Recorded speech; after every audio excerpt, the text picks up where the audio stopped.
Welcome back to The Explainer. Today, we are kicking off a series to tackle a really huge question, one that's fundamentally changing how we think about the business world. What is a company actually for? This is a massive debate, really, pitting two very powerful ideas against each other, and you kind of have to understand them to make sense of business today.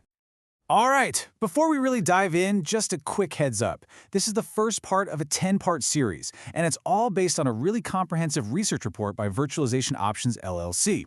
Of course, this is just an overview, it's for informational purposes, and definitely not legal advice. Okay, so let's get right back to that massive question. I mean, if you look past the quarterly reports, the stock tickers, the profit margins, what is the real, ultimate purpose of a corporation in our world today?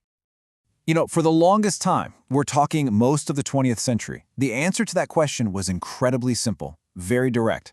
A company existed to serve its owners. That's it. This traditional way of thinking is what we call the shareholder-first model. This idea is called shareholder primacy. And for decades, this was the guiding principle, the North Star for boardrooms everywhere. The mission was crystal clear. A company exists to make its shareholders as much money as possible. Period. End of story. So what does that look like in practice? Well, the focus becomes absolutely laser sharp on short-term results. Success is all about hitting those quarterly earnings numbers, seeing the stock price go up, and paying out dividends. And the bigger picture? The company's impact on society or the environment, that was at best way down the list of priorities. But then, back in the 1980s, a new theory started to emerge. And honestly, it was a pretty groundbreaking idea. It challenged nearly a century of business dogma and basically asked companies to look beyond their own bottom line.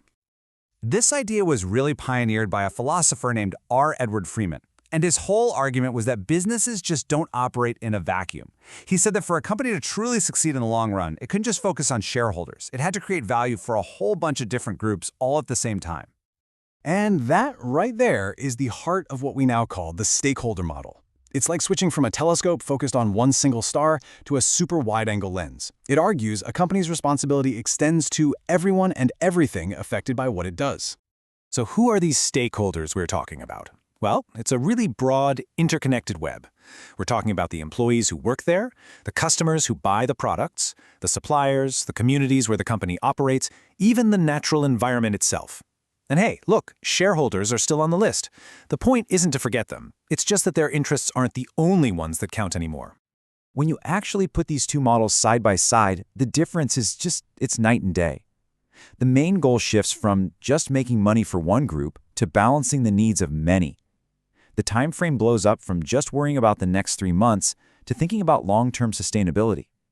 And the way you measure success completely changes, from just the stock price to a whole mix of financial, social, and environmental performance. So that brings up a really important question. If this whole stakeholder idea has been around since the 1980s, why is it exploding right now? Why is it suddenly such a huge deal that we're talking about it today? Well, it seems to be a perfect storm of three major forces all hitting at once. First, you've got governments and regulators, especially in places like the EU, who are demanding way more corporate accountability.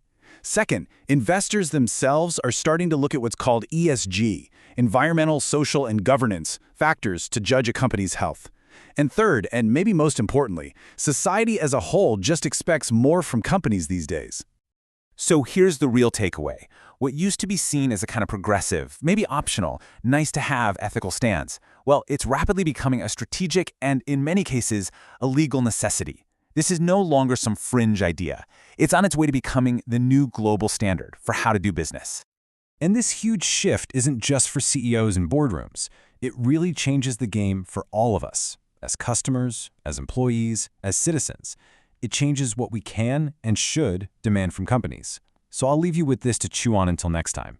As these ideas become the new normal, what will you expect from the businesses you choose to support with your time and your money?